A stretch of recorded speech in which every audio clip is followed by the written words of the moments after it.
Now listen, I know what you're thinking.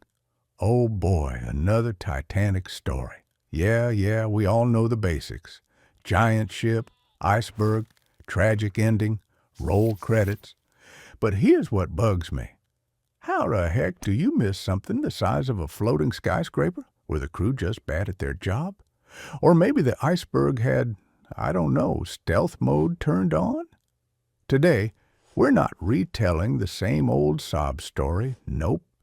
We're digging into the messy details, busting some myths, and asking the big question, how could they not see it coming?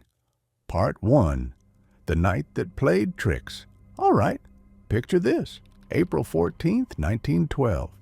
The ocean, flat as glass, not a ripple, not even the tiniest wave. And you might think, well, that sounds nice. Smooth sailing, right? Nope, bad news. You see, normally you'd spot an iceberg because waves splash around it, making a white line at the base like a neon watch out sign. But that night, nothing. Just a giant hunk of ice blending into the dark water. Oh, and get this. Scientists say there was probably a freaky optical illusion happening. A marine mirage. Basically, nature's way of trolling sailors. It bends light so faraway objects look closer or just vanish. So yeah, it wasn't like spotting an ice cube in your soda, more like spotting a ghost in the dark. Part 2. The lookouts weren't paying attention. Now, a lot of people say, well, the lookouts must have been lazy. Oh no. Those poor guys were standing in the crow's nest freezing their noses off. But here's the kicker. They didn't have binoculars. Why? Because the officer who had the key to the binoculars locker, he didn't sail on Titanic, and yep, he accidentally kept the key in his pocket. So the lookouts had to rely on plain eyeballs against the dark sea, with the wind trying to turn their faces into popsicles. Not exactly fair conditions, huh? Part 3. The warnings nobody used. Here's a fun fact. Titanic actually did get iceberg warnings. The Californian, a nearby ship, literally radioed, hey, giant icebergs up ahead, maybe don't full send it. And what did Titanic's radio operators do? Well, they were too busy sending telegrams for rich passengers. You know, stock tips, birthday wishes, hi honey, I'll be home Tuesday. So, a lot of those warnings either got ignored or never even made it to the bridge. In other words, the iceberg wasn't a surprise party. It was a memo that nobody read. Part 4. The Speed Demon Captain. Myth time. Captain Smith was trying to break a speed record. Nope. Titanic wasn't built for records. That was the rival company's thing. But Smith was pushing her at about 22 knots. Pretty darn fast. Why? Most likely because he wanted to show Titanic could keep schedule, arrive in New York on time, and impress his bosses.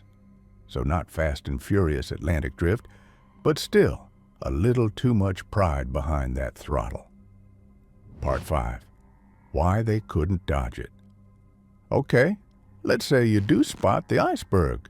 Why not just turn the wheel and dodge it? Easy, right? Well, nope. Titanic was massive, and big ships steer like shopping carts with a busted wheel.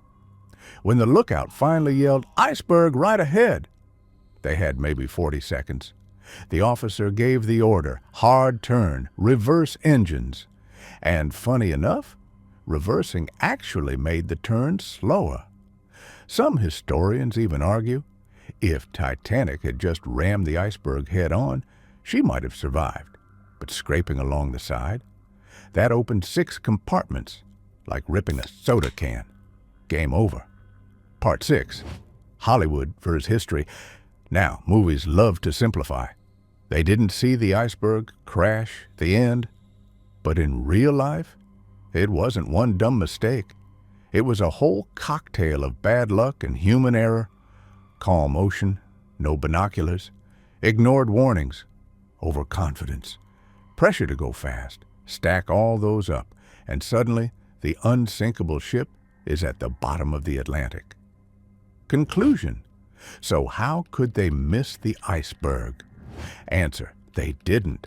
They saw it, just way too late. The Titanic isn't just a story about a shipwreck. It's a story about hubris, about ignoring tiny details, and about how sometimes the universe just lines up everything against you. And maybe that's why we're still talking about it a century later.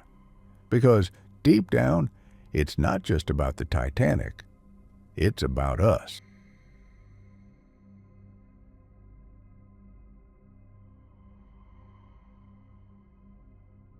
Anyway, thanks for hanging out with me.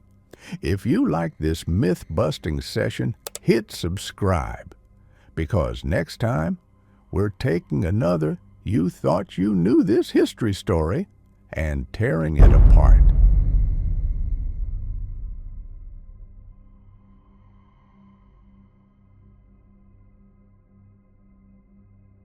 Well, I did warn you there'd be a lot of smoke. Or was it drama? Same thing.